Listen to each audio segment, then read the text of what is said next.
Hello dear students, आप सभी का स्वागत है आपके अपने यूट्यूब चैनल फार्मेसी पॉइंट में। तो आज की इस वीडियो में हम BT UP D pharma second year का एक हमारा सब्जेक्ट है कम्युनिटी फार्मेसी एंड मैनेजमेंट। इस सब्जेक्ट का हम क्वेश्चन पेपर सॉल्व करेंगे 2024 का। तो चलिए आज की वीडियो क्लास को शुरू कर लेते हैं। वीडियो को लाइक कर दे, क्लास को बनाने में मेहनत लगती है तो वीडियो को लाइक जरूर से करें। और अगर आपने अभी तक चैनल को सब्सक्राइब नहीं किया है तो चैनल को सब्सक्राइब कर दीजिए, साथ में बेल नोटिफिकेशन को भी ऑन रखिए जिससे कि आने वाली सभी अपडेट्स आपको तुरंत देखने को मिल सके। तो आज की इस वीडियो में जो है हम कम्युनिटी फार्मेसी एंड मैनेजमेंट 2024 का क्वेश्चन पेपर सॉल्व करेंगे।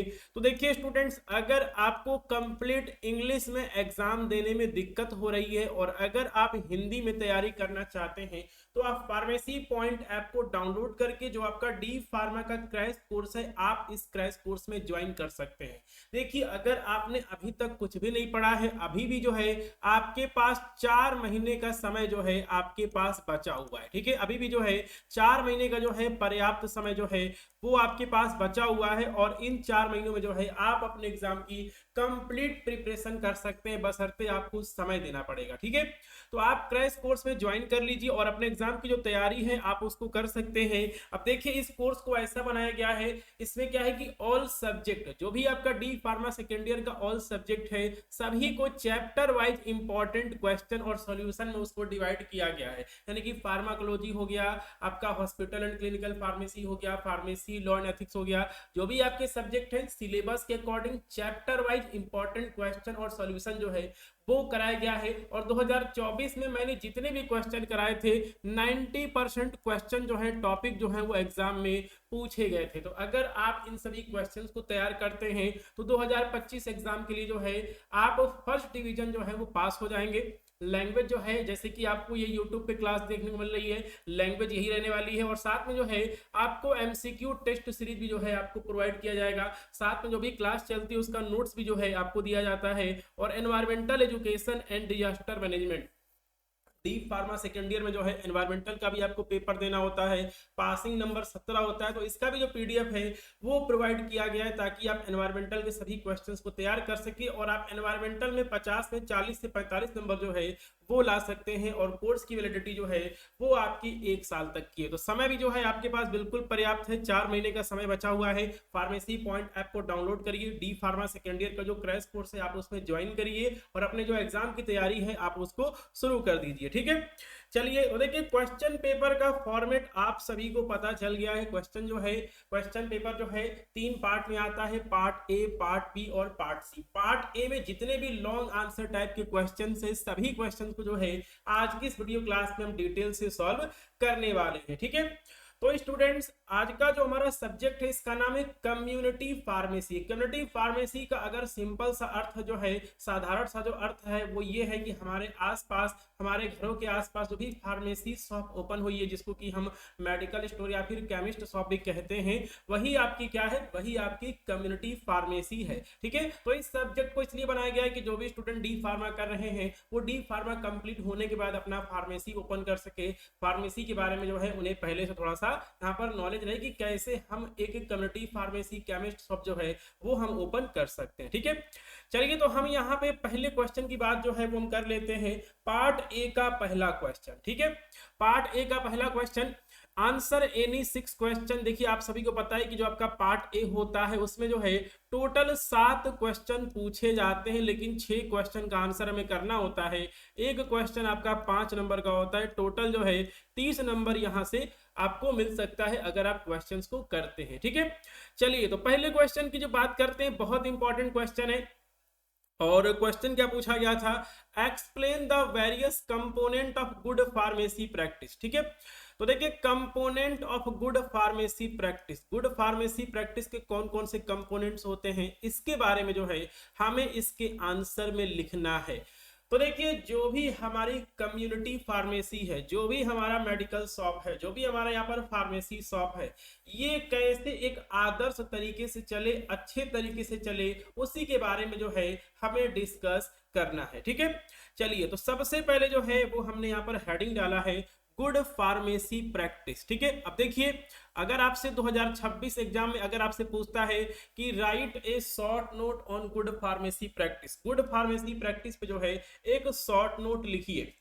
तो आप यही चीज लिखेंगे कि गुड फार्मेसी प्रैक्टिस है क्या। तो इसके तो देखिए इसी वजह से जो है हमने यहाँ पर गुड फार्मेसी प्रैक्टिस के बारे में जो है वो हमने थोड़ा सा यहाँ पे लिखा हुआ है। और क्या लिखा हुआ है, तो देखिए गुड फार्मेसी प्रैक्टिस का अर्थ उन मानकों यानी कि स्टैंडर्ड्स और प्रक्रियाओं प्रोसीजर से है जो फार्मासिस्ट द्वारा मरीजों को गुणवत्तापूर्ण दवा सेवा क्वालिटी ड्रग सर्विस प्रदान करने के लिए अपनाई जाती है। ठीक है, कहने का क्या मतलब है, देखिए फार्मासिस्ट का मेन काम क्या है। फार्मासिस्ट का जो है यहाँ पर मेन काम है कि जो भी आपके मरीज हैं उनको जो है आप दवाइयों की डिस्पेंसिंग करें, उन्हें आप दवाइयां दें, लेकिन आपको जो है क्वालिटी सर्विस देनी है। जो भी आपके पास कस्टमर आ रहे हैं, जो भी पेशेंट आ रहे हैं, उनको जो है दवाइयों के माध्यम से जो है अपने फार्मेसी के माध्यम से जो है आप कुछ ऐसे मानकों का पालन करेंगे, आप कुछ ऐसे प्रोसीजर्स का पालन करेंगे जिसके माध्यम से आपके फार्मेसी शॉप पे जो भी कस्टमर आ रहा है, जो भी पेशेंट आ रहा है, आप उसको क्वालिटी सर्विस देंगे, क्वालिटी ड्रग सर्विस देंगे। ठीक है, अब देखिए इसका उद्देश्य क्या है, तो इसका उद्देश्य है मरीजों की सुरक्षा, पेशेंट सेफ्टी, दवाओं को लेके, दवाओं की प्रभावशीलता, इफेक्टिवनेस ऑफ मेडिसिन, यानी कि जो आप मेडिसिन दे रहे हैं वो मरीजों के लिए क्या है, असरदार है, और दवाओं के उचित उपयोग, रैशनल यूज ऑफ मेडिसिन को सुनिश्चित करना है। ठीक है, तो गुड फार्मेसी प्रैक्टिस के अंदर जो है हम ऐसे मानकों और ऐसे प्रोसीजर्स का पालन करते हैं जो कि फार्मासिस्ट के द्वारा किया जाता है, और इसका उद्देश्य यह है कि जो भी आपके मरीज हैं, जो भी आपको कस्टमर हैं, उनको जो है क्वालिटी ड्रग सर्विस मिले, गुणवत्तापूर्ण जो है उन्हें दवा सेवा मिले, और इसका जो उद्देश्य है वो है आपकी, ठीक है, मरीजों की सेफ्टी हो गया, दवाओं की प्रभावशीलता हो गया, और दवाओं का उचित उपयोग हो गया। आप इसको अपने शब्दों में भी जो है आप इसको लिख सकते हैं, हुबहू आप ऐसा लिखें, ऐसा जरूरी नहीं है, लेकिन टॉपिक जो है आपका इसी से मिलता जुलता होना चाहिए। ठीक है, चलिए अब जो है हम यहाँ पे इसके कंपोनेंट्स के बारे में डिस्कस कर लेते हैं। Components of good pharmacy practice in community pharmacy. देखिए जो आपका ये फार्मेसी शॉप जो कि आपको यहाँ पर स्क्रीन पे दिख रहा है, आप इसमें किन मानकों का ध्यान रखेंगे, किन प्रक्रियाओं का पालन करेंगे, जिससे कि आपके फार्मेसी शॉप पे जो भी कस्टमर आ रहे हैं, जो भी मरीज आ रहे हैं, आप उन्हें क्वालिटी ड्रग सर्विस दे सके। इसके लिए जो है आपको कुछ मानकों का पालन करना होगा, कुछ स्टैंडर्ड, कुछ प्रोसीजर का जो है आपको पालन करना होगा, और उसी के बारे में जो है हमने यहाँ पे कुछ पॉइंट्स लिखा हुआ है, और इन्हीं पॉइंट्स को जो है हम आगे एक्सप्लेन करेंगे। ठीक है, चलिए तो पहला पॉइंट है दवा वितरण और सप्लाई। ठीक है, तो ड्रग डिस्पेंसिंग एंड सप्लाई। अगला है पेशेंट काउंसलिंग, दवाओं का उचित storage, proper drug storage, pharmacovigilance, doctors और स्वास्थ्य सेवा प्रदाताओं के साथ समन्वय, जो भी आपके अदर हेल्थ केयर प्रोवाइडर्स हैं उनके साथ जो है समन्वय, कोऑर्डिनेशन। और आपका 6 नंबर है सेल्फ मेडिकेशन मैनेजमेंट। 7वां है आपका स्वास्थ्य जागरूकता और शिक्षा, हेल्थ अवेयरनेस एंड एजुकेशन। और आपका 8वां है इन्वेंट्री मैनेजमेंट। ठीक है, अब इन्हीं 8 पॉइंट को जो है वो हम थोड़ा सा यहाँ पे डिस्कस कर लेते हैं कि आप इन सभी प्रक्रियाओं को, आप इन सभी मानकों का पालन करके अपने फार्मेसी में जो भी आपके फार्मेसी शॉप पे कस्टमर या फिर पेशेंट आ रहे हैं, आप उन्हें क्वालिटी ड्रग सर्विस दे सकते हैं। ठीक है, चलिए तो पहला है आपका दवा वितरण और आपूर्ति, ड्रग डिस्पेंसिंग एंड सप्लाई। देखिए फार्मासिस्ट का मेन काम क्या है, उसका मेन काम है मेडिसिन की डिस्पेंसिंग करना, लेकिन आपको सही दवा, क्या लिखा गया है, रोगियों को सही दवा, उचित खुराक और अवधि के साथ प्रदान करना। जो भी आपके पास यहाँ पर पेशेंट आ रहे हैं, मरीज आ रहे हैं, उनको जो है सही दवा, ठीक है, प्रॉपर डोज में होनी चाहिए, उचित खुराक में, और सही समय तक, सही, ठीक है, ड्यूरेशन के साथ प्रदान करना चाहिए, और दवाओं की वैधता, एक्सपायरी डेट और क्वालिटी को सुनिश्चित करना। मतलब जो भी आपके पेशेंट या फिर कस्टमर आपके फार्मेसी शॉप पे आ रहे हैं, उनको अच्छी क्वालिटी की दवाई मिले, वो दवाई एक्सपायरी डेट की ना हो, इन सभी चीजों का जो है वो ध्यान रखा जाता है गुड फार्मेसी प्रैक्टिस में, जो कि यहाँ पर इसका पहला कंपोनेंट है। आप इसको अपने शब्दों में भी जो है आप इसको लिख सकते हैं। ठीक है, चलिए अगला है आपका पेशेंट काउंसलिंग। ठीक है, पेशेंट काउंसलिंग, तो देखिए रोगियों को या फिर मरीजों को दवा के सही उपयोग और संभावित दुष्प्रभाव के बारे में शिक्षित करना। ठीक है, और देखिए जो भी आपके मरीज हैं उनको दवा को कैसे लेना उसके बारे में उनको जागरूक करना है, साथ में अगर उन दवाओं से कोई साइड इफेक्ट हो सकता है उसके बारे में जो है मरीजों को आपको शिक्षित करना पड़ेगा, एजुकेट करना पड़ेगा। इसके अलावा लाइफ स्टाइल डिजीजेस जो भी हैं, जो कि लाइफ स्टाइल में जो है, ठीक है, गलत जो है यहाँ पे जीवन शैली होने की वजह से होती है, ठीक है, गलत लाइफ स्टाइल होने की वजह से होती है, जैसे कि आपका डायबिटीज हो गया, हाइपरटेंशन हो गया, तो कैसे लाइफ स्टाइल में मरीज बदलाव करे जिससे जो है डायबिटीज, हाइपरटेंशन और दूसरी बीमारियों से बच सके, इसके बारे में जो है आप सलाह दे सकते हैं, परामर्श आप दे सकते हैं। तो ये भी जो है आपका गुड फार्मेसी प्रैक्टिस का एक हिस्सा है, कंपोनेंट है। ठीक है, तीसरा पॉइंट है आपका दवाओं का उचित भंडारण, प्रॉपर ड्रग स्टोरेज। देखिए जो भी आपकी फार्मेसी शॉप है वहां पे जो है आपको दवाओं का जो है उचित भंडारण करना है, प्रॉपर जो भी टेम्परेचर वगैरह का मानक है उसका आपको ध्यान रखना है। ठीक है, तो दवाओं को उचित तापमान, टेम्परेचर और आर्द्रता में आपको स्टोर करना है, संग्रहित करना है। और विशेष परिस्थितियों में स्टोर होने वाली दवाओं जैसे कि आपका वैक्सीन हो गया, इंसुलिन हो गया, इसके लिए जो है आपको कोल्ड स्टोरेज की व्यवस्था करनी पड़ेगी। आपके फार्मेसी में कोल्ड स्टोरेज की जो सुविधा है वो होनी चाहिए, वैक्सीन और जो भी आपके इंसुलिन वगैरह होते हैं उनके स्टोरेज के लिए। ठीक है, तो देखिए कहीं यहाँ पे रटने वाली बात नहीं है, आप इसको अपने शब्दों में अच्छे से लिख सकते हैं। अगर आप प्रॉपर हेडिंग वगैरह डाल के लिखेंगे तो आपको अच्छा नंबर मिलेगा। ठीक है, चलिए तो क्यों ना थोड़ी सी जो है वो यहाँ पर मेहनत की जाए और सभी चीजों को जो है वो अच्छे से लिखा जाए, सिस्टमिक तरीके से नोट्स बनाया जाए और जो अपने एग्जाम की तैयारी है 2025 की उसको किया जाए। ठीक है, चलिए तो अगला पॉइंट है आपका फार्माकोविजिलेंस। फार्माकोविजिलेंस का एक क्वेश्चन जो है हॉस्पिटल एंड क्लिनिकल फार्मेसी में मैंने कराया हुआ है। तो देखिए जो भी पेशेंट्स हैं या फिर जो भी कस्टमर है जो कि आपके कम्युनिटी फार्मेसी पे आ रहे हैं, अगर उनमें दवाओं के लिए कोई एडवर्स ड्रग रिएक्शन दिख रही है, दवाओं के प्रतिकूल प्रभाव जो है अगर उनमें दिख रहे हैं, तो उसको रिकॉर्ड करना और जो भी अथॉरिटी है उसको रिपोर्ट भेजना, ये भी जो है एक हिस्सा होता है गुड फार्मेसी प्रैक्टिस का। ठीक है, देखिए गुड फार्मेसी प्रैक्टिस का एक एग्जांपल मैं आपको बता रहा हूं कि जैसे आप स्टूडेंट हैं तो स्टूडेंट का जो है मुख्य मकसद क्या है, उसका मुख्य मकसद है पढ़ाई करना। एक स्टूडेंट को कैसे होना चाहिए, एक स्टूडेंट को कैसा होना चाहिए, वैसे ही जो आपकी कम्युनिटी फार्मेसी है उसको आपको कैसे अच्छे से चलाना है, इन्हीं सब चीजों के बारे में जो है हम इन सभी पॉइंट्स में डिस्कस कर रहे हैं और यही आपका गुड फार्मेसी प्रैक्टिस है। ठीक है, अगला है आपका डॉक्टर्स और स्वास्थ्य सेवा प्रदाताओं के साथ समन्वय, coordination with doctors and health care provider. तो देखिए फार्मासिस्ट के साथ में जो है डॉक्टर्स भी काम करते हैं, आपका नर्सिंग स्टाफ हो गया, ठीक है, लैब टेक्नीशियन हो गया, फिजियोथेरेपी हो गया, तमाम जो है अलग अलग हेल्थ केयर प्रोफेशनल्स होते हैं। तो उनके साथ में डॉक्टरों और अन्य स्वास्थ्य पेशेवरों के साथ कंसल्टेशन, परामर्श कर मरीजों को बेहतर उपचार प्रदान करना। और क्या लिखा गया है, दवा के प्रिस्क्रिप्शन की समीक्षा यानी कि रिव्यू करना और गलतियों को सुधारने में मदद करना। ठीक है, चलिए तो पांचवा पॉइंट जो है वो हमने यहाँ पे डिस्कस कर लिया है। अब हम बात करते हैं पॉइंट नंबर 6 की, सेल्फ मेडिकेशन मैनेजमेंट, स्वयं की दवा प्रबंधन। अभी देखिए इससे संबंधित जो है एक क्वेश्चन इसी पार्ट ए में दिया गया है कि सेल्फ मेडिकेशन क्या होता है, इसके बारे में भी जो है वो हम आने वाले समय में अभी डिस्कस करेंगे, जो कि क्वेश्चन हमारा आगे आएगा।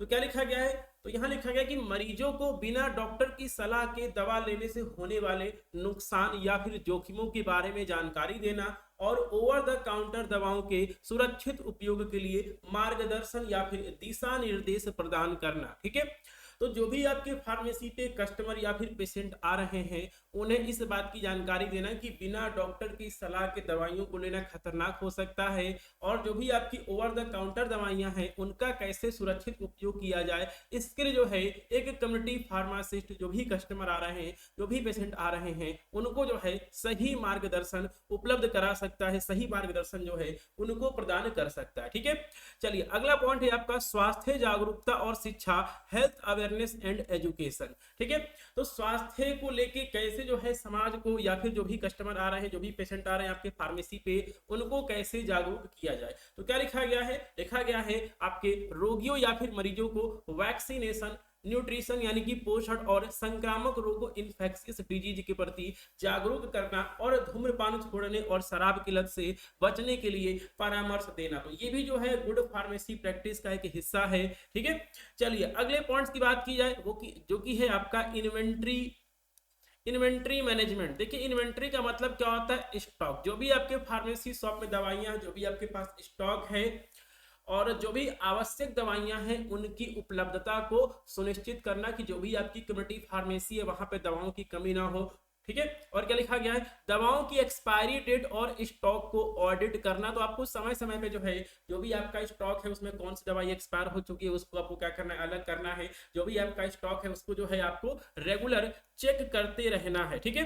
तो इन सभी मानकों का पालन करके, इन सभी प्रोसीजर्स को अपना के, इन सभी प्रक्रियाओं को अपना के जो है आप गुड फार्मेसी प्रैक्टिस करते हैं, ठीक है। गुड फार्मेसी प्रैक्टिस क्या है, और यहाँ पे गुड फार्मेसी प्रैक्टिस में क्या क्या चीजें आती हैं, टोटल 8 पॉइंट्स के बारे में हमने यहाँ पे डिस्कस किया है। और मुझे उम्मीद है कि ये जो क्वेश्चन है ये आप समझ गए होंगे, ठीक है, कि कैसे आपको हेडिंग वगैरह डाल के आप इसको लिख सकते हैं। और साथ में जो है आप फार्मेसी पॉइंट का जो क्रैश कोर्स है उस क्रैश कोर्स में भी जो है आप ज्वाइन करके अपने एग्जाम की जो है सिस्टमिक तैयारी कर सकते हैं। तो स्टूडेंट्स आपके पास 6 कॉपी होनी चाहिए अलग अलग सब्जेक्ट की, जिसमें जो है आप चैप्टर वाइज जो है इंपॉर्टेंट क्वेश्चन और जो सॉल्यूशन है आप उसको प्रिपेयर करेंगे अगर आप कोर्स में ज्वाइन करते हैं तो, ठीक है। चलिए, तो यहाँ पे अगला क्वेश्चन है mention the cause of dispensing error. देखिए डिस्पेंसिंग एरर क्या होता है इसके बारे में हम डिस्कस करेंगे, और ऐसे कौन कौन से मेथड्स हैं जिनको अपना के हम डिस्पेंसिंग एरर को कम कर सकते हैं या फिर हम उसको खत्म कर सकते हैं, ठीक है।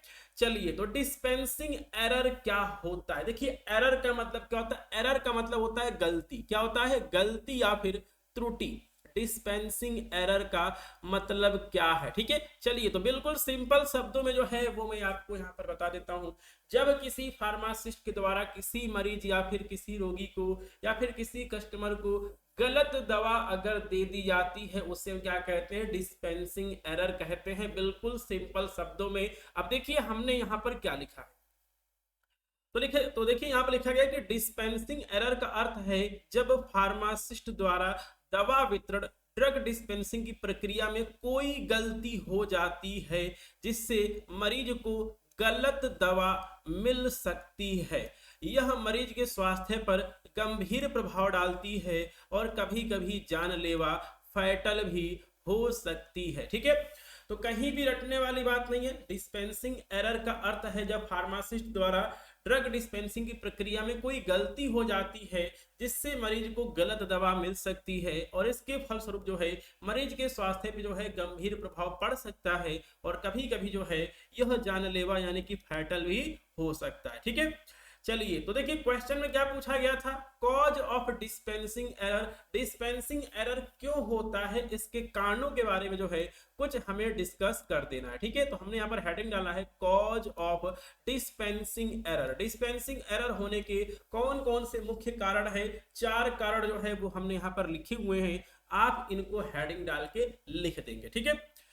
देखिए पहला कारण है अत्यधिक कार्यभार, वर्क ओवरलोड। जैसे कि कोई भी आपकी फार्मेसी शॉप है, वहां पे जो है, ठीक है, वहां पे जो है काउंटर पे एक ही फार्मासिस्ट लगा हुआ है, लेकिन वहां पे जो है, ठीक है, दवाइयां लेने के लिए 5 से 10 15 मरीज जो है वो प्रिस्क्रिप्शन लिए खड़े हुए हैं। तो यहाँ पर इस समय क्या होगा, ठीक है, वर्कलोड ज्यादा हो गया, और जब बहुत ज्यादा वर्कलोड होगा तो उसमें क्या होगा, गलती होने की जो संभावना है वो बढ़ जाएगी। तो क्या लिखा गया है, फार्मासिस्ट पर बहुत ज्यादा काम होने के कारण गलती की संभावना जो है वो बढ़ जाती है, ठीक है। अगला है आपका ध्यान की कमी, लैक ऑफ अटेंशन। देखिए फार्मासिस्ट जो है वो अगर अपने फार्मेसी में बैठा हुआ है, उसका ध्यान जो है उसके काम पे नहीं है, वो मोबाइल चला रहा है, वो यहाँ पर रील देख रहा है, तो क्या होगा, वो यहाँ पे डिस्पेंसिंग के समय गलतियां कर सकता है, ठीक है। क्या लिखा गया है, फार्मासिस्ट द्वारा जल्दी में या लापरवाही के कारण गलत दवा देने की संभावना बढ़ जाती है, ठीक है। तीसरा है आपका अस्पष्ट प्रिस्क्रिप्शन, इलेजिबल प्रिस्क्रिप्शन। देखिए अगर डॉक्टर की लिखावट जो है वो अगर प्रिस्क्रिप्शन पे क्लियर नहीं है, अगर उसको फार्मासिस्ट समझ नहीं पा रहा है, तो यहाँ पे जो है दवाओं के डिस्पेंसिंग के समय जो है वो गलती हो सकती है, ठीक है। अब देखिए डिस्पेंसिंग के समय गलती होने का मतलब सिर्फ यही नहीं है कि जो दवा है उसको यहाँ पर दूसरी दवा से बदल दिया गया, बल्कि उसके डोज में जो है वो अंतर हो सकता है, डोज अधिक या फिर ज्यादा हो जाए, या फिर उसका डोजेज फॉर्म जो है वो दूसरा दे दिया जाए, जैसे कि उसमें पैरासीटामोल इंजेक्शन लिखा हो या फिर पैरासीटामोल टैबलेट लिखा हो और उसकी जगह जो है कोई दूसरा डोजेज फॉर्म जो है वो दे दिया जाए, ठीक है। या फिर जो है कोई दवा 5 दिन के लिए लिखी गई और उसको जो है 7 दिन के लिए जो है वो यहाँ पर मरीज को दे दिया जाए। तो मतलब इस तरह की जो है तमाम गलतियां जो हैं वो डिस्पेंसिंग एरर में ही आती हैं। ठीक है, चलिए अब इसके बाद जो है बात करते हैं अगले पॉइंट की, जो कि है आपका अपर्याप्त प्रशिक्षण, लैक ऑफ प्रॉपर ट्रेनिंग। देखिए अगर किसी स्टाफ को सही से ट्रेनिंग नहीं मिलेगी तो वो अपना काम सही से नहीं कर पाएगा। ठीक है, तो क्या लिखा गया है, यदि फार्मासिस्ट को सही ट्रेनिंग नहीं मिला है तो गलत डिस्पेंसिंग होने की जो संभावना है वो क्या हो जाती है, अधिक हो जाती है। ठीक है, तो डिस्पेंसिंग एरर क्या है और डिस्पेंसिंग एरर के कौन कौन से मुख्य कारण है, आप इस चीज को यहाँ पर समझ गए होंगे। ठीक है, चलिए तो इसके बाद जो है हम चलते हैं अगले पेज पे। तो देखिए ऐसे कौन कौन से मेथड्स हैं जिसको फॉलो करके, जिसको अपना के हम डिस्पेंसिंग एरर को कम कर सकते हैं। मेथड टू अवॉइड या फिर ओवरकम डिस्पेंसिंग एरर, यहां पे जो है आप लिख देंगे मेथड टू अवॉइड, अवॉइड या फिर मिनिमाइज, मिनिमाइज या फिर ओवरकम डिस्पेंसिंग एरर। ठीक है, तो देखिए डिस्पेंसिंग एरर को जो है कैसे जो है इसको अवॉइड किया जा सकता है, कैसे इसको कम किया जा सकता है, या फिर इससे कैसे छुटकारा पाया जा सकता है, इसके बारे में जो है हमने कुछ यहाँ पे पॉइंट्स लिखा है और इन्हीं पॉइंट्स को जो है हम एक एक करके जो है वो हम यहाँ पे डिटेल से डिस्कस करेंगे। जिसमें कि पहला है प्रिस्क्रिप्शन को ध्यान पूर्वक पढ़ना, कंप्यूटराइज डिस्पेंसिंग सिस्टम का उपयोग करना, डबल चेक प्रक्रिया अपनाना, मरीज की पहचान को सत्यापित करना, लेबलिंग और पैकेजिंग की सही जांच करना, तनाव रहित और व्यवस्थित वर्क प्लेस बनाए रखना। ठीक है, अब इन्हीं 6 पॉइंट्स के बारे में जो है वो हम यहाँ पे डिस्कस करेंगे। पहला है प्रिस्क्रिप्शन को ध्यान पूर्वक पढ़ना, केयरफुली रीड द प्रिस्क्रिप्शन। तो देखिए अगर कोई भी प्रिस्क्रिप्शन फार्मासिस्ट के पास आ रही है, उसके फार्मेसी काउंटर पे आ रही है, तो फार्मासिस्ट को जो है ध्यान पूर्वक डॉक्टर के प्रिस्क्रिप्शन को पढ़ना चाहिए। और अगर डॉक्टर की लिखावट या फिर कोई भी दवाई या फिर अगर कोई भी वर्ड जो है वो अगर समझ में नहीं आ रहा है, तो जो भी सीनियर फार्मासिस्ट हैं या फिर ठीक है यहाँ पे जो भी आपके यहाँ पर सीनियर फार्मासिस्ट है उनसे पूछना चाहिए, या फिर उस डॉक्टर से जो है वो संपर्क करना चाहिए कि वो दवा जो है वो क्या लिखी गई है। ठीक है, तो पहला पॉइंट हमारा हो गया कि प्रिस्क्रिप्शन को जो है वो ध्यान पूर्वक पढ़ना चाहिए। ठीक है, चलिए सेकंड पॉइंट की बात करें, कंप्यूटराइज्ड, ठीक है, कंप्यूटराइज्ड डिस्पेंसिंग सिस्टम का उपयोग। तो देखिए अगर आप किसी शॉपिंग मॉल वगैरह में जाते हैं या फिर अगर आप किसी बड़े मार्ट में जाते हैं तो वहां पे क्या होता है कि स्कैनर लगा होता है। तो आजकल जो है स्कैनर के माध्यम से भी जो है वो दवाइयों की डिस्पेंसिंग की जाती है। सभी दवाइयों पे जो है वो आपका QR कोड वगैरह जो है वो लगा होता है। ठीक है, तो क्या लिखा गया है, ड्रग डिस्पेंसिंग में बारकोड स्कैनिंग का उपयोग किया जा सकता है। इलेक्ट्रॉनिक मेडिकल रिकॉर्ड का भी जो है वो उपयोग किया जा सकता है, ताकि जो आपका पेशेंट है, मरीज है, उसकी दवा का जो है हिस्ट्री आप चेक कर सकें, देख सकें। तो देखिए आजकल जो भी आपके यहाँ पर बड़े हॉस्पिटल्स हैं वहां पे जो है ई प्रिस्क्रिप्शन लिखा जाता है। डॉक्टर भी होते हैं वो लैपटॉप लेके बैठे होते हैं, टैबलेट लेके बैठे होते हैं और वो ऑनलाइन जो है वो प्रिस्क्रिप्शन जनरेट कर देते हैं, जो कि PDF फॉर्म में जो है फार्मेसी शॉप में चला जाता है और उसमें जो है सभी डिटेल लिखी गई होती है और वहां से जो है आप अपनी दवाइयों को ले सकते हैं। तो इसमें जो है गलती होने की जो संभावना है वो बहुत ही खत्म हो जाती है या फिर बिल्कुल ही कम हो जाती है। ठीक है, चलिए इसके बाद हम चलते हैं अगले पेज पे, डबल चेक प्रोसेस अपनाना। ठीक है, डबल चेक प्रक्रिया अपनाना। तो देखिए जब भी आप कोई भी फॉर्म भरते हैं या फिर अगर आप कोई भी इंपॉर्टेंट काम कर रहे हैं तो उसमें मिस्टेक ना हो, आप उसको डबल वेरीफाई कर लेते हैं। ठीक है, तो देखिए जो भी प्रिस्क्रिप्शन है उसमें आपका दवा का नाम, डोज, जो भी उसका डोजेज फॉर्म है और जो भी उसका पेशेंट और यहाँ पर जिस भी पेशेंट का वो प्रिस्क्रिप्शन है सभी को जो है एक बार हम यहाँ पर वेरीफाई कर लेंगे। या फिर अगर हमारे पास कोई यहाँ पर सीनियर फार्मासिस्ट है या फिर कोई हमारे यहाँ पर असिस्टेंट है, उसके माध्यम से जो है हम एक बार उसको दोबारा से वेरीफाई करा देंगे। ठीक है, चलिए अगला पॉइंट है आपका, ठीक है, मरीज की पहचान सत्यापित करना, वेरीफाई पेशेंट आइडेंटिटी। ठीक है, तो देखिए यहाँ पर कई बार क्या होता है कि जो भी फार्मासिस्ट होते हैं उनके पास जो है ठीक है बहुत सारे जो है पेशेंट आए हैं, ठीक है, बहुत सारे जो है कस्टमर आए यहाँ पर अपना प्रिस्क्रिप्शन लेके। ठीक है, तो देखिए उसमें क्या हो सकता है कि प्रिस्क्रिप्शन जो है वो एक्सचेंज हो सकता है, मतलब जिस व्यक्ति का प्रिस्क्रिप्शन है उसको जो है किसी दूसरे व्यक्ति के प्रिस्क्रिप्शन की दवा जो है उससे दी जा सकती है। इस तरह की जो है वो गलती होने के जो चांसेज है, संभावना है, वो बहुत ही अधिक होती है। तो यहाँ पर इस केस में क्या होता है कि प्रिस्क्रिप्शन पे जो भी नाम होगा उसको आप पूछ सकते हैं कि ये किस पेशेंट का है, ये आपका जो है यहाँ पर किस मरीज का है। तो मरीज का नाम, उम्र और एड्रेस को जो है आप कंफर्म करें, वेरीफाई करें, और किसी अन्य मरीज की दवा देने की गलती से बचने के लिए मरीज से प्रिस्क्रिप्शन को कंफर्म कराएं, उसकी पुष्टि करवाएं। ठीक है, चलिए इसके बाद जो है हम चलते हैं अगले पेज पे, जो कि है हमारा लेबलिंग और पैकेजिंग की सही जांच। ठीक है, तो देखिए जो भी आप दवा दे रहे हैं उससे पहले आप उसका एक्सपायरी डेट जरूर चेक करें। बहुत इंपॉर्टेंट ये पॉइंट होता है, दवा की expiry date, batch number, storage condition वगैरह भी जो है आप एक बार चेक कर सकते हैं। और दवा की सही जानकारी के साथ जो है प्रॉपर लेबलिंग जो है आपको करनी चाहिए डिस्पेंसिंग से पहले। ठीक है, चलिए अगला पॉइंट है फार्मासिस्ट का नियमित प्रशिक्षण। तो देखिए जो भी फार्मासिस्ट, जो भी स्टाफ आपके फार्मेसी में काम कर रहा है, उनको जो है समय समय पे जो है वो ट्रेनिंग देते रहना चाहिए। फार्मासिस्ट और स्टाफ को क्या लिखा गया है, ठीक है, यहाँ लिखा गया गुड फार्मेसी प्रैक्टिस, जीपीपी और मेडिकेशन सेफ्टी पे जो है उन्हें, ठीक है, रेगुलर जो है ट्रेनिंग देते रहना चाहिए। और जो भी आपके नए अपडेट्स हैं और दवाई की, और ठीक है, नए अपडेट्स और दवाओं की जानकारी, लेटेस्ट ड्रग इंफॉर्मेशन से जो है अपडेट रहना जरूरी होता है। ठीक है, चलिए बहुत इंपॉर्टेंट पॉइंट्स ये भी है जो कि है तनाव रहित और ऑर्गेनाइज वर्क प्लेस। देखिए जहां भी आप काम करते हैं, अगर वहां पे किसी तरह का स्ट्रेस है, लड़ाई झगड़ा है, ठीक है, या फिर जो है जो भी आपका यहाँ पर फार्मेसी है उसमें जो है चीजें जो है वो ऑर्गेनाइज नहीं रखी गई है, कोई चीज यहाँ रखी गई है, कोई चीज वहां रखी गई है, ठीक है, तो इससे भी जो है गलती होने की संभावना जो है वो क्या होती है, बहुत ही अधिक रहती है।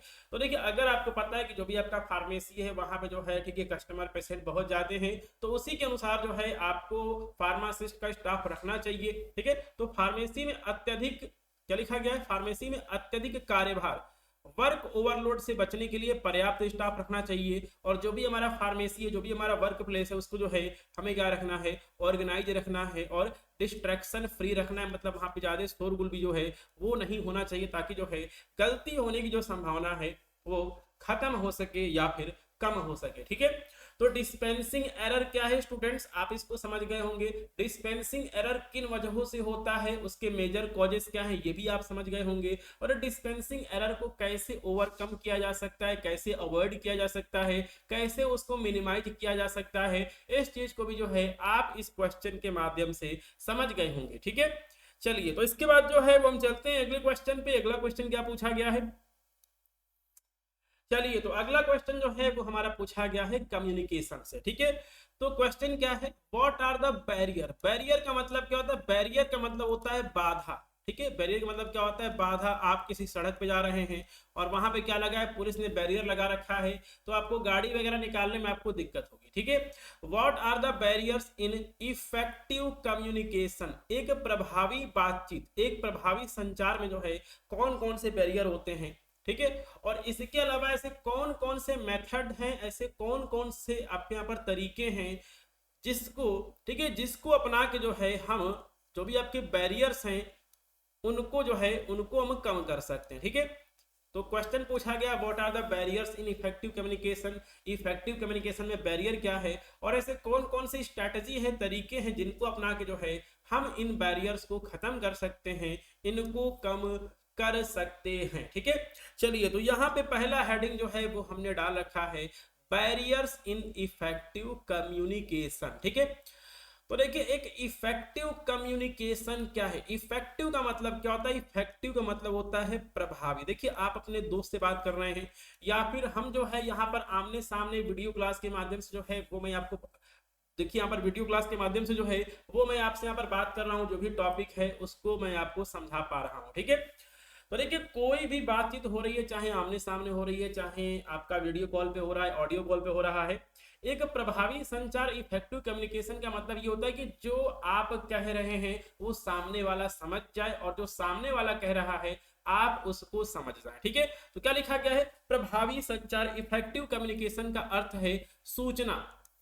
सूचना का मतलब क्या है, इंफॉर्मेशन।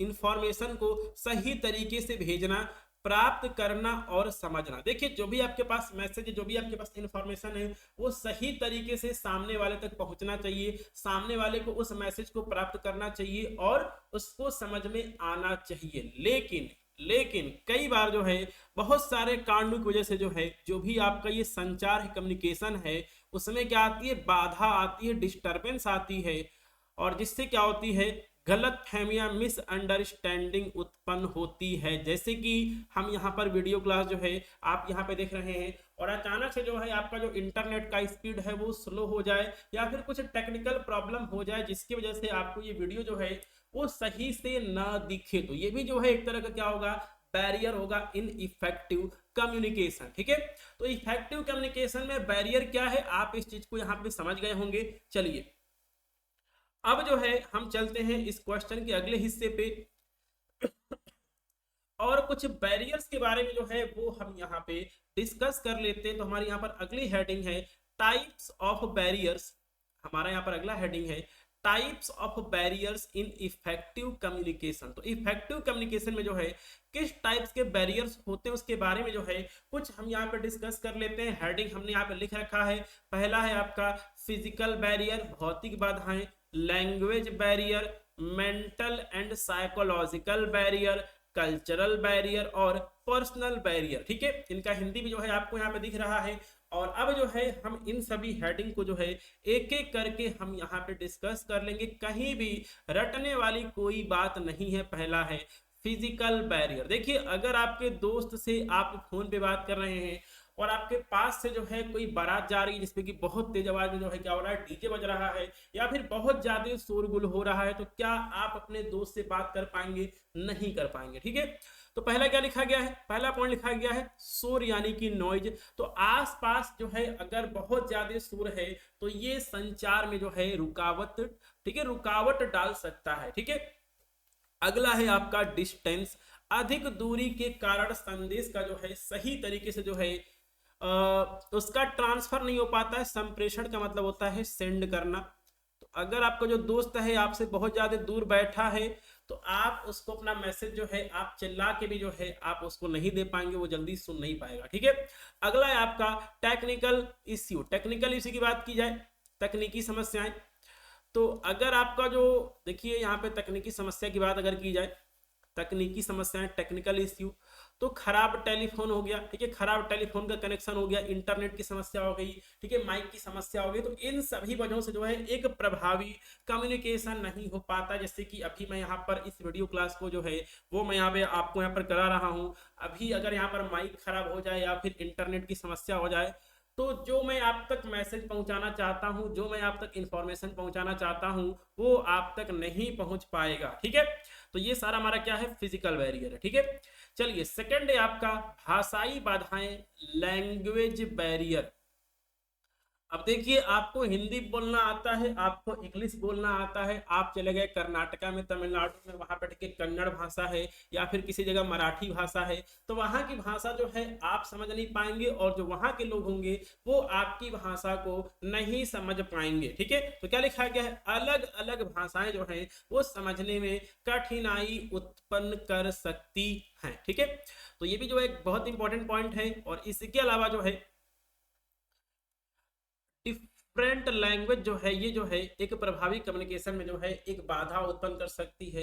इसके अलावा कॉम्प्लेक्स टर्मिनोलॉजी या फिर तकनीकी शब्द भी जो है वो संचार को प्रभावित कर सकते हैं। जैसे कि कोई यहाँ पर बड़ा डॉक्टर है और वो सारी बातें जो है वो किसी पेशेंट को समझा रहा है, लेकिन सारे मेडिकल टर्म्स में जो है उसको समझा रहा है, तो क्या उसको समझ में आएगा? उसको समझ में नहीं आएगा। मरीज को जो है डॉक्टर की बात समझ में नहीं आएगी जो है अगर डॉक्टर यहाँ पे ठीक है मेडिकल टर्मिनोलॉजी का जटिल शब्दावली का उपयोग करता है तो। ठीक है, अगला पॉइंट है उच्चारण। ठीक है, उच्चारण और व्याकरण, ग्रामर की गलतियां भी जो है वो रुकावट का कारण बन सकती है। अभी आपने नया नया इंग्लिश आपने बोलना सीखा है, जो भी आपका यहाँ पर ठीक है जो भी आपका उच्चारण है वो अभी आपका सही नहीं है, जो भी आपका ग्रामर है वो भी जो है अभी आपका सही नहीं है, तो आप सामने वाले तक जो है आप जो भी आप कहना चाहते हैं, जो भी आपका मैसेज है, जो भी आपका इंफॉर्मेशन है, आप उसको नहीं दे पाएंगे प्रभावी रूप से, इफेक्टिवली जो है आप उसको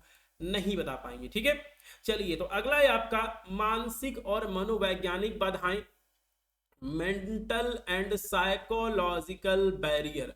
तो पहला है आपका यहाँ पर इमोशनल स्टेट। देखिए किसी व्यक्ति की समय जो है उसकी इमोशनल स्टेट क्या है, ये भी जो है बहुत ज्यादा मैटर करता है। यदि कोई व्यक्ति बहुत ज्यादा गुस्से में है, चिंता में है, स्ट्रेस में है, तो आप उसको जो भी बातें कहेंगे शायद हो सकता है वो उसको ना समझे। ठीक है, अगला है आपका साइकोलॉजिकल बायस, मनोवैज्ञानिक पूर्वाग्रह। देखिए अगर कोई व्यक्ति है जो कि आपसे खुन्नस खाए बैठता है, ठीक है, वो आपके बारे में पहले से कुछ नहीं जानता है, उसने जो है देखिए यहाँ पर जो उसने जो है आपके बारे में पहले जो है उसने ठीक है गलत राय बना रखा है। ठीक है, तो क्या होगा, इससे भी जो है एक सही तरीके से संवाद नहीं हो पाएगा, सही तरीके से जो है इफेक्टिव कम्युनिकेशन नहीं हो पाएगा। ठीक है, और आपका यहाँ पर अगला पॉइंट है ध्यान की कमी, लैक ऑफ अटेंशन। तो देखिए अगर सामने वाली पार्टी जो है अगर आपकी बातों को सुनने में दिलचस्पी नहीं ले रही है, तो वो जो है जो आप मैसेज देना चाहते हैं, जो आप इंफॉर्मेशन देना चाहते हैं, वो उसका अर्थ सही तरीके से नहीं समझ पाएगा। जैसे कि आप इस वीडियो क्लास को कर रहे हैं लेकिन आपका जो ध्यान है वो कहीं और लगा हुआ है, तो जो मैं आपको यहाँ पर बता रहा हूँ वो आपको समझ में नहीं आएगा। ठीक है, चलिए अगला पॉइंट है आपका सांस्कृतिक बाधाएं, कल्चरल बैरियर।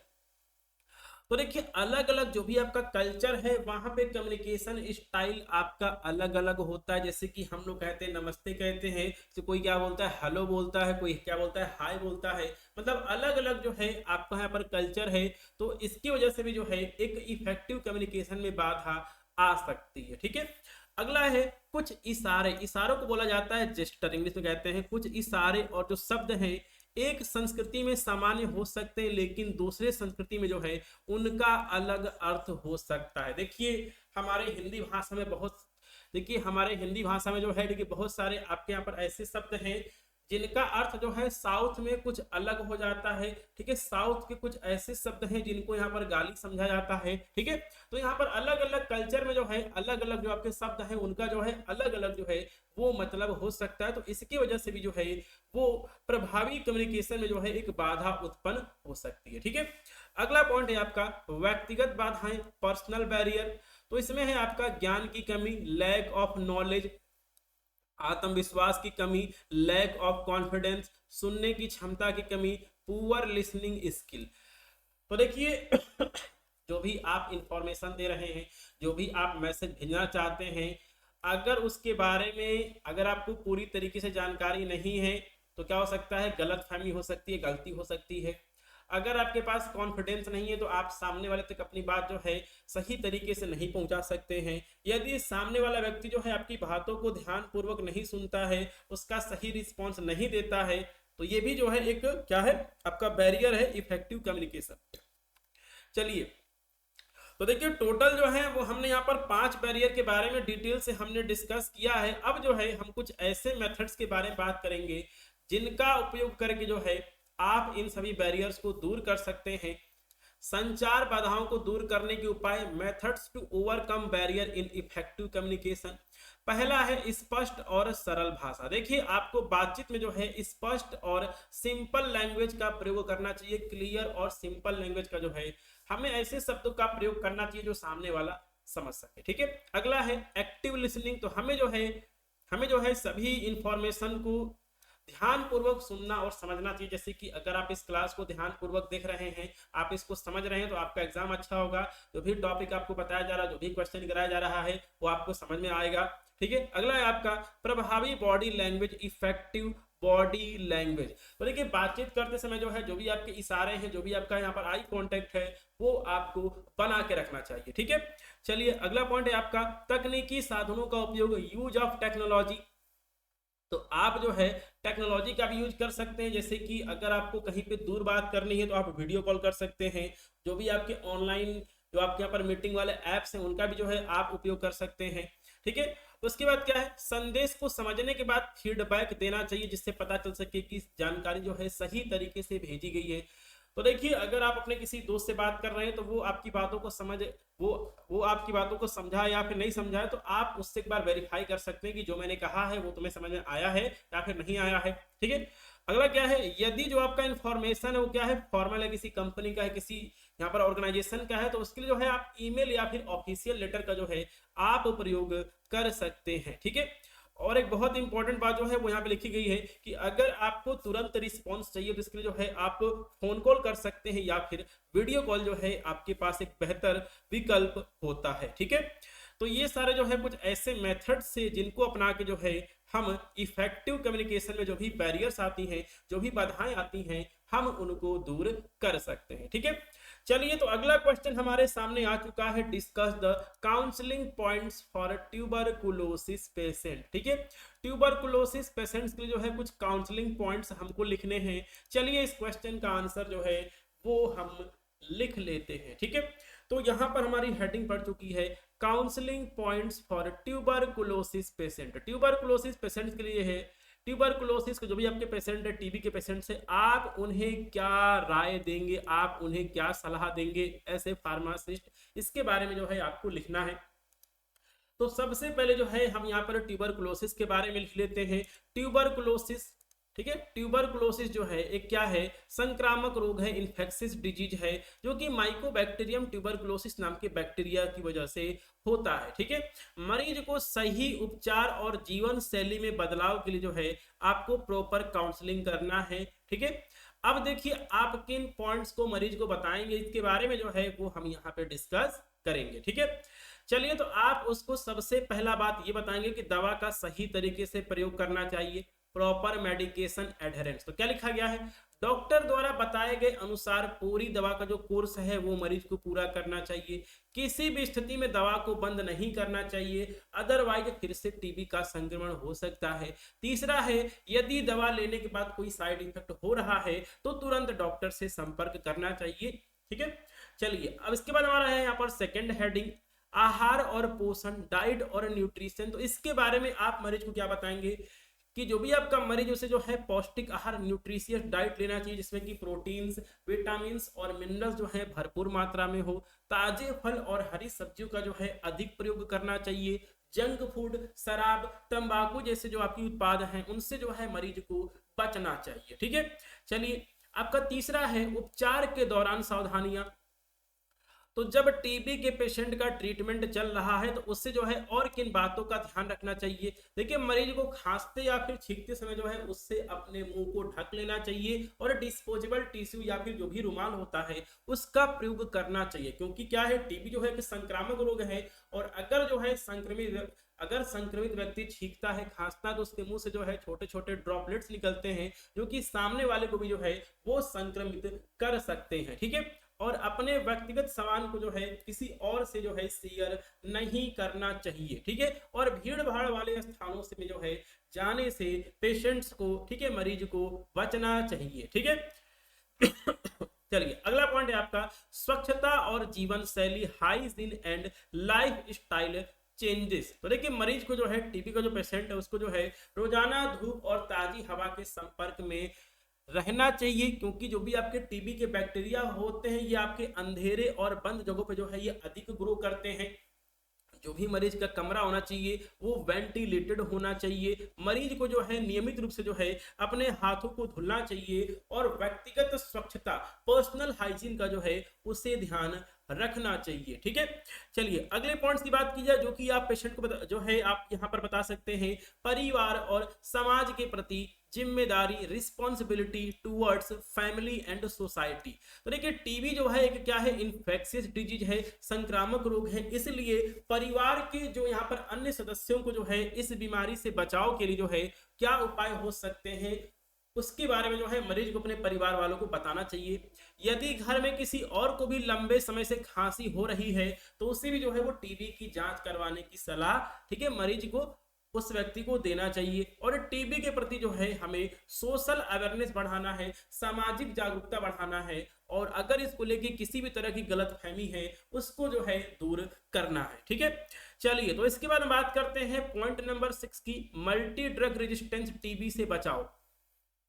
तो देखिए अगर टीबी पेशेंट जो है अपने टीबी की जो भी उसका ट्रीटमेंट है, दवा है, अगर वो उसको पूरा नहीं करता है, बीच में जो है वो उसको छोड़ देता है, तो उसको मल्टी ड्रग रेजिस्टेंस टीबी जो है उसको हो जाता है। और इसका जो इलाज होता है बहुत जल्दी, ठीक है, बहुत ज्यादा जो है वो क्या होता है, कठिन होता है और लंबा होता है। तो इसकी वजह से जो है डॉक्टर द्वारा बताए गए DOTS, directly observed treatment short course इसका फुल फॉर्म होता है। इस प्रोग्राम को जो है मरीज को पूरा करना चाहिए। ठीक है, तो ये टोटल 6 पॉइंट्स में मैंने आपको जिन भी बातों को मैंने बताया है, जिन भी पॉइंट्स को हमने डिस्कस किया है, इन सभी बातों का जो है ध्यान आप रखेंगे जब आप ट्यूबरकुलोसिस के पेशेंट की काउंसलिंग करेंगे। यही सारे जो हैं आपके काउंसलिंग पॉइंट्स हैं टीबी के पेशेंट्स के लिए, मरीज के लिए। ठीक है, चलिए तो इसके बाद हम चलते हैं क्वेश्चन नंबर 5 पे। क्वेश्चन नंबर 5 हमारा क्या है, define self medication. Self medication क्या होता है इसके बारे में लिखना है। सेल्फ मेडिकेशन का एडवांटेज और डिसएडवांटेज जो है वो हमें डिस्कस करना है। सेल्फ का मतलब क्या होता है, सेल्फ का मतलब होता है स्वयं, खुद, और मेडिकेशन का मतलब होता है दवाइयां। तो देखिए सेल्फ मेडिकेशन का बिल्कुल साधारण सा अर्थ यही है, जब कोई व्यक्ति जो है बिना डॉक्टर के कंसल्टेशन के खुद से फार्मेसी स्टोर से दवाइयों को खरीद के या फिर अपने किसी दोस्त रिश्तेदार के कहने से जो है वो खुद से दवाइयों को बिना डॉक्टर के कंसल्टेशन के लेता है, उसे खाता है, तो उसे सेल्फ मेडिकेशन कहते हैं। तो क्या लिखा गया है, सेल्फ मेडिकेशन का अर्थ है बिना डॉक्टर की सलाह के स्वयं से कोई दवा लेना या किसी अन्य व्यक्ति के कहने पर औषधि यानी कि दवा का उपयोग करना। सेल्फ मेडिकेशन कभी कभी जो है यहाँ पर मरीज के लिए लाभकारी हो सकता है, लेकिन यदि इसे बिना उचित जानकारी और डॉक्टर की सलाह के किया जाए तो यह गंभीर स्वास्थ्य समस्या, सीरियस हेल्थ इश्यू ये पैदा कर सकता है। सेल्फ मेडिकेशन से जो है सीरियस प्रॉब्लम हो सकती है। ठीक है, चलिए अब जो है हम सेल्फ मेडिकेशन के एडवांटेजेस क्या हैं इसके बारे में जो है एक एक करके हम यहाँ पे डिस्कस कर लेंगे। एडवांटेज ऑफ सेल्फ मेडिकेशन, पहला एडवांटेज क्या है, समय की बचत। लोग सोचते हैं कि आखिरकार हम क्यों हो जाएं, हम क्यों डॉक्टर के पास जाएं, क्यों हॉस्पिटल जाएं, क्यों क्लिनिक जाएं, वहां पे जाके हमारा फालतू में समय खर्चा होगा, हमें वहां पे जाके लाइन लगाना पड़ेगा। ठीक है, ये जो है यहाँ पर मेंटलिटी होती है। तो डॉक्टर के पास जाने की जरूरत न होने से समय की बचत होती है। छोटे मोटे रोगों जैसे कि सर दर्द, खांसी, हल्का बुखार आदि के लिए तुरंत उपचार संभव हो पाता है। ये जो है यहां पर इसका एक पहला एडवांटेज है। दूसरे एडवांटेज की बात की जाए, छोटी बीमारियों के लिए प्रभावी, इफेक्टिव फॉर माइनर एलिमेंट्स। ठीक है, माइनर का मतलब क्या होता है, छोटा, और यहाँ पर एलिमेंट्स हो गया, इलनेस हो गया, इसका मतलब क्या होता है, रोग या फिर बीमारी। तो देखिए हल्के दर्द, सर्दी, खांसी, इनडाइजेशन, एलर्जी जैसी ठीक है, एलर्जी जैसी सामान्य समस्याओं के लिए जो है ये क्या है, उपयोगी है। जैसे अगर किसी को एलर्जी हो रही है, लोग जो है तुरंत लीवोसेट्रिजिन की टैबलेट खा लेते हैं और तुरंत आराम पाने के लिए जो है सेल्फ मेडिकेशन किया जा सकता है। तो ये भी जो है इसका यहाँ पर एक एडवांटेज है, फायदा है। तीसरा है रोगी को आत्मनिर्भर बनाता है, एम्पावर द पेशेंट। तो देखिए लोग जो है अपने स्वास्थ्य के प्रति जागरूक जो है ये बनाता है, और सामान्य बीमारियों का जो है प्राइमरी ट्रीटमेंट जो है मरीज या फिर जो लोग हैं वो खुद जो है यहाँ पे कर पाते हैं। ये भी जो है इसका एक यहाँ पर एडवांटेज है। अगला है हेल्थ केयर सिस्टम पे ये दबाव को कम करता है। देखिए जो भी आपके सरकारी हॉस्पिटल्स वहां पे जो है पहले से जो है बहुत ज्यादा पेशेंट हैं, बहुत ज्यादा वर्कलोड है डॉक्टर्स के ऊपर। तो छोटे मोटे रोगों के लिए जब लोग स्वयं से दवा लेने से जो क्या होगा, हॉस्पिटल्स और डॉक्टर्स पे जो है वो थोड़ा सा प्रेशर कम होगा, और जो भी आपके यहाँ पर मेडिकल सर्विसेज हैं, जो भी आपके हॉस्पिटल्स हैं, उसका जो उपयोग है ऐसे मरीजों की बहुत ज्यादा सीरियस हो चुके हैं उनके उपचार के लिए किया जा सकता है। ठीक है, चलिए तो अभी तक जो है वो हमने सेल्फ मेडिकेशन के एडवांटेज के बारे में जो है वो हमने डिस्कस किया है, और अब जो है हम सेल्फ मेडिकेशन के डिसएडवांटेजेस के बारे में जो है वो हम डिस्कस कर लेते हैं कि सेल्फ मेडिकेशन के जो है वो नुकसान क्या क्या है। पहला है गलत दवा का सेवन, रॉन्ग मेडिकेशन कंजप्शन। तो देखिए अगर कोई व्यक्ति बिना उचित जानकारी के गलत दवा ले लेता है तो उसके स्वास्थ्य के लिए ये खतरनाक हो सकता है। और देखिए कई बार क्या होता है कि आपको लगता है कि आपको हल्का सा बुखारी तो हो रहा है, आपको हल्का सा सर दर्द तो हो रहा है, लेकिन वो किसी बड़ी या फिर खतरनाक बीमारी के शुरुआत का एक संकेत हो सकता है। ठीक है, तो एक ही लक्षण जो है, सिमिलर सिम्टम जो है कई बीमारियों में पाए जाते हैं, जिससे जो है यहाँ पर गलत दवा का जो है वो सिलेक्शन हो सकता है, चयन हो सकता है। ठीक है, अगला है दवा की अधिक या फिर कम खुराक, ओवरडोज या फिर अंडर डोज।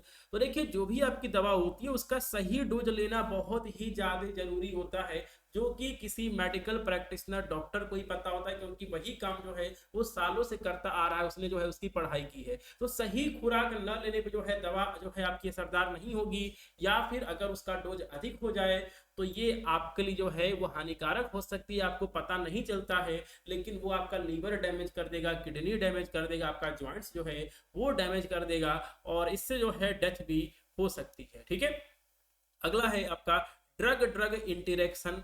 ठीक है, तो देखिए कुछ दवाएं जो होती हैं एक दूसरे के प्रभाव को कम कर देगी या फिर अधिक कर देगी, और यदि मरीज जो है पहले से कोई दूसरी दवा ले रहा है और अगर उसने कोई नई दवा लिया है और अगर उसका ड्रग इंटरेक्शन खतरनाक होता है तो ये मरीज के लिए जो है वो जानलेवा भी हो सकता है। ठीक है, अगला है आपका एंटीबायोटिक रेजिस्टेंस, बहुत इंपॉर्टेंट है ये। तो देखिए आजकल क्या हो रहा है कि लोग जो है बिना डॉक्टर के कंसल्टेशन के जो है बहुत ही ज्यादा एंटीबायोटिक जो है वो खाने लगे हैं, और इससे क्या हो रहा है जो भी बैक्टीरिया है वो खुद को जो है उसने ताकतवर बना लिया है। ठीक है, गलत तरीके से antibiotic, improper use of antibiotic लेने से बैक्टीरिया जो है दवा के प्रभाव से जो है वो क्या हो चुका है, प्रतिरोधी हो चुका है, रेजिस्टेंस हो चुका है, और इससे क्या हो रहा है इन फ्यूचर भविष्य में जो है जो भी आपके इन्फेक्शन है उनका इलाज करना कठिन होता जा रहा है, जिससे जो है गंभीर बीमारियां जो है वे हो रही हैं। ठीक है, चलिए अगला पॉइंट है आपका रोग का छुप जाना, मास्किंग ऑफ सीरियस इलनेस। जैसे कि देखिए यहाँ पे जैसे कि जो है किसी पेशेंट को जो है वो हल्का सा सर दर्द हो रहा है तो उसको लगा कि यहाँ पे जो है केवल सर दर्द हो रहा है, लेकिन ब्रेन ट्यूमर हो सकता है, या फिर किसी ब्रेन का जो है यहाँ पर कोई दूसरी खतरनाक बीमारी जो है वो हो सकती है। तो क्या लिखा गया है, पेन किलर या फिर दूसरी दवाएं लेने से जो भी रोग के लक्षण होते हैं, किसी गंभीर रोग के जो आपके लक्षण होते हैं वो थोड़ी देर के लिए क्या हो जाएंगे, आराम आपको मिल जाएगा, थोड़ी देर के लिए जो है वो लक्षण आपके ठीक है दब जाएंगे, लेकिन वो रोग जो है वो ठीक नहीं होता, उसका उपचार जो है आप नहीं कर रहे हैं। ठीक है, और यह स्थिति जो है गंभीर बीमारियों जैसे कि कैंसर हो गया, हार्ट डिजीज हो गया, और दूसरे इन्फेक्शन को जो है ये क्या करता है, छुपा लेता है। आपको लगता है कि भैया आपने जो है यहाँ पर पैरासीटामोल खा लिया या फिर आपने कोई दूसरी दवा खा ली, आपको तुरंत आराम मिल गया, लेकिन जो आपको सिम्टम हो रहा था वो किसी गंभीर बीमारी का भी जो है वो शुरुआत हो सकता था, जिसको जो है आपने क्या कर दिया, आपने उसको नजरअंदाज कर दिया, आपने जो है उसको अवॉइड कर दिया। ठीक है चलिए, तो इसके बाद आपका यहाँ पर अगला पॉइंट है एलर्जी और दुष्प्रभाव, allergy reaction and side effect. तो देखिए कुछ दवाओं से जो है क्या हो सकती है, एलर्जी हो सकती है, जिसमें कि आपका रैशेज हो गया, स्वेलिंग हो गया, सांस लेने में कठिनाई हो सकती है, और यदि गलत दवा का लंबे समय तक सेवन किया जाए तो लीवर डैमेज, किडनी डैमेज और हार्ट डैमेज हो सकता है। ठीक है, चलिए तो इसके बाद जो है हम चलते हैं अगले क्वेश्चन पे। तो ये टॉपिक आप समझ गए होंगे, सेल्फ मेडिकेशन क्या होता है।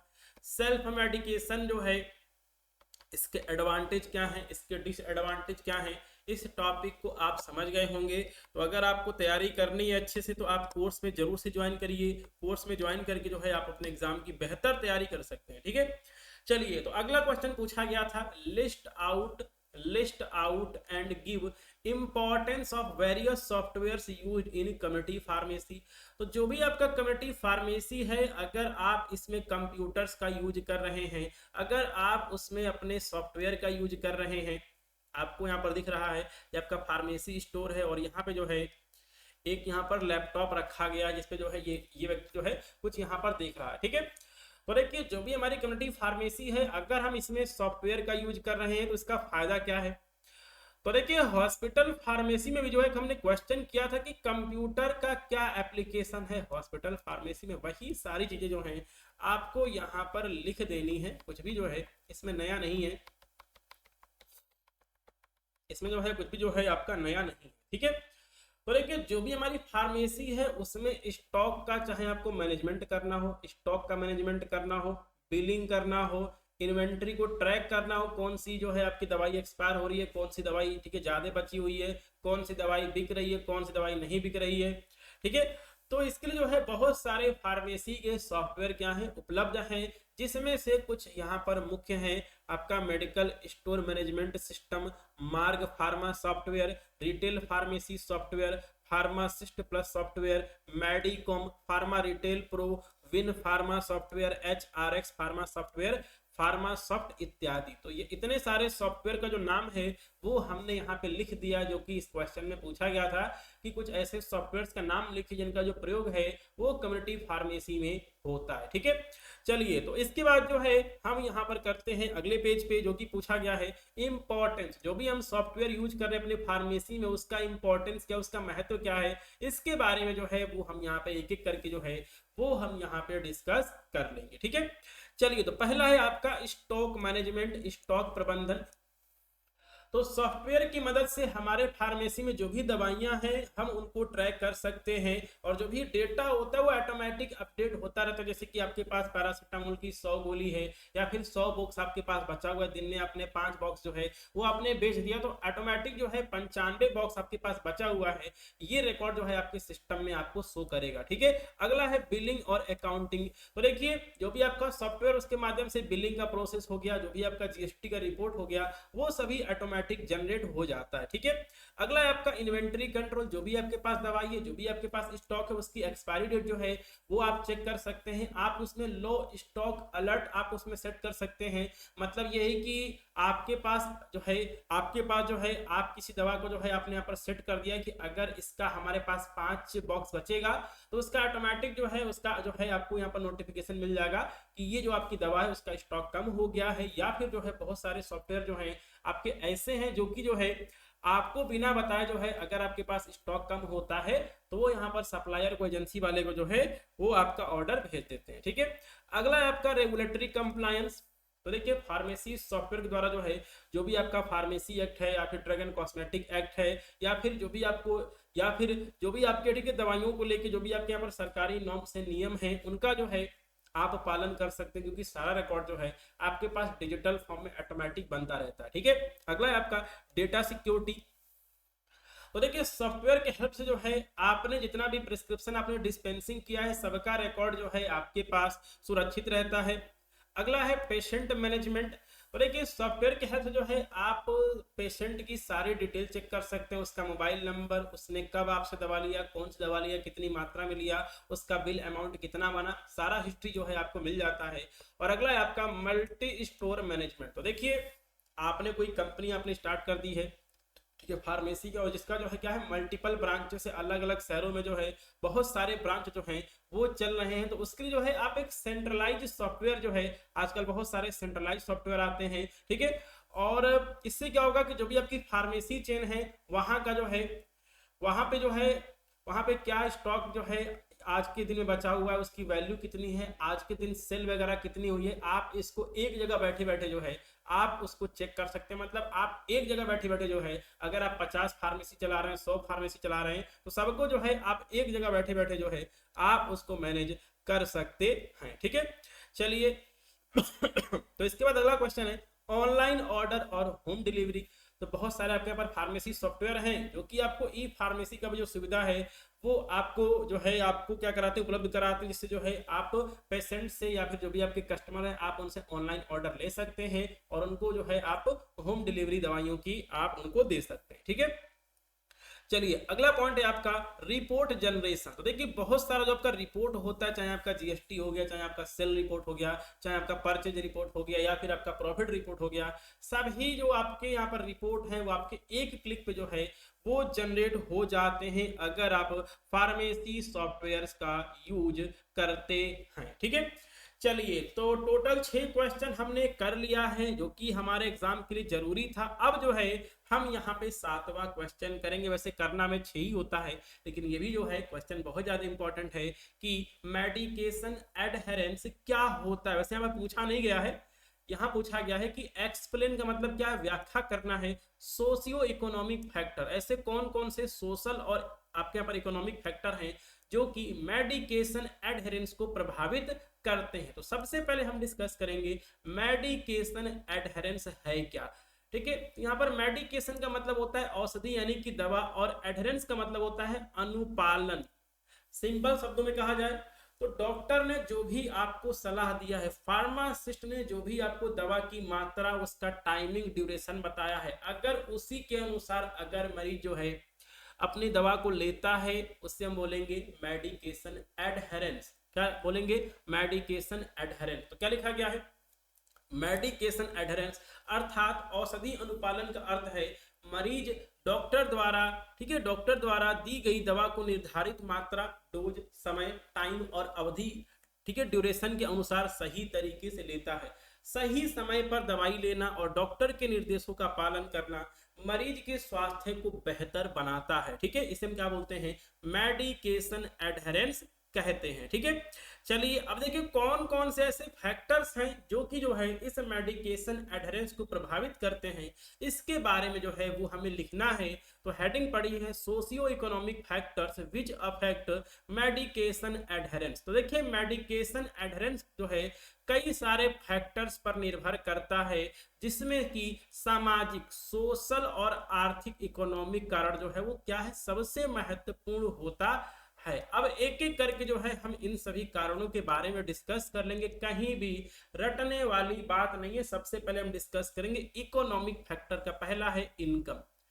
देखिए किसी पेशेंट को जो है डॉक्टर ने दवाई लिख दी है, लेकिन दवाई क्या है, महंगी है। मरीज दवा को पूरा कोर्स करना चाहता है, उसको सही समय पे खाना चाहता है, जितने दिन के लिए दिया गया है 15 दिन, 1 महीना, 2 महीना उसको खाना चाहता है, लेकिन क्या है, दवा महंगी है, तो वो मरीज जो है सही तरीके से मेडिकेशन एडहेरेंस नहीं कर पाएगा, मतलब वो औषधि का अनुपालन नहीं कर पाएगा। ठीक है, तो कम आय वाले मरीज जो है महंगी दवाएं नहीं अफोर्ड कर पाते, नहीं खरीद पाते हैं, जिससे वे अपना पूरा उपचार नहीं कर पाते, उसको बीच में उनको छोड़ना पड़ जाता है। ठीक है, अगला है कॉस्ट ऑफ मेडिसिन, दवा की लागत। ठीक है, तो यदि दवाएं जो है बहुत ज्यादा महंगी है तो जो भी पेशेंट है हो सकता है कि उनके पास ज्यादा पैसा ना हो, वे उन्हें नियमित रूप से नहीं खरीद पाते। ठीक है, अगला है आपका इंश्योरेंस कवरेज, बीमा कवरेज।